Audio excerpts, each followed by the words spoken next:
दर्शक नमस्कार छ सबैजनालाई मेरो युट्युब च्यानलमा। सबैजनालाई चाहिँ ईद मुबारक भन्न चाहन्छु। हाम्रो एउटा बाख्रा चाहिँ हेर्न त यो भेडा ईदमा चाहिँ यहाँ यसरी भेडा ल्याउँछ।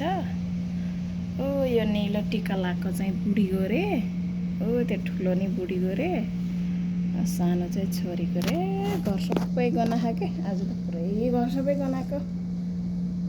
आँगन त्यस्तै फोहोर है, दरो गनाएको दरो। सबैजनालाई ईद मुबारक।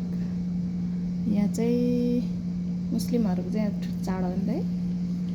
हेर्नु त मेरो घरमा चाहिँ यसरी ल्याएर पाने हिजोदेखि ल्याएको बिचरा है। काट्ने भयो बिचरा।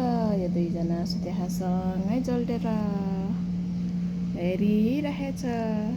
झिँगा पनि कति आएको आमा त घर सबै गनाइरह बिचरा। यो त रोइरहे क्यारे, रोको जस्तै देखाएछ। यो चाहिँ छैन, यो चाहिँ रोको जस्तै देखाएछ बिचरा। काट्ने भयो बिचरा। सबैजनालाई ईद मुबारक। हाम्रो चाहिँ आज धेरै काम हुन्छ हामीलाई चाहिँ। 3-4 दिन चाहिँ हामी रेस्ट पाइँदैन। यस्तो छ है गाइज काम मेरो।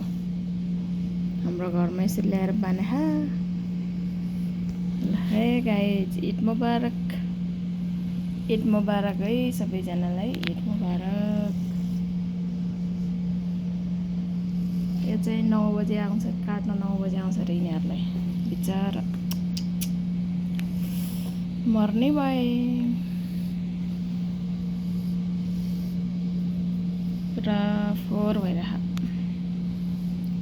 ल है गाइज हेर्नु होला भेडा, भेडा हेर्नु होला भेडा। सुत्न देखाएन बिचरा झिँगाले, बस्नै देखाएन।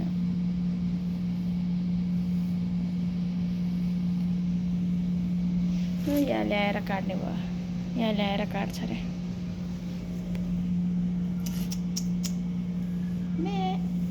उठ उठ उठ उठ उठ उठ उठ उठ के उठेन। हिजो त भागेको थियो, आज त भागेन। पानी सानी दिएको थियो बिचरा, आज त भागेन। हिजो त भागेको थियो, पानी दियो, घाँस दियो, भागेन बिचरा।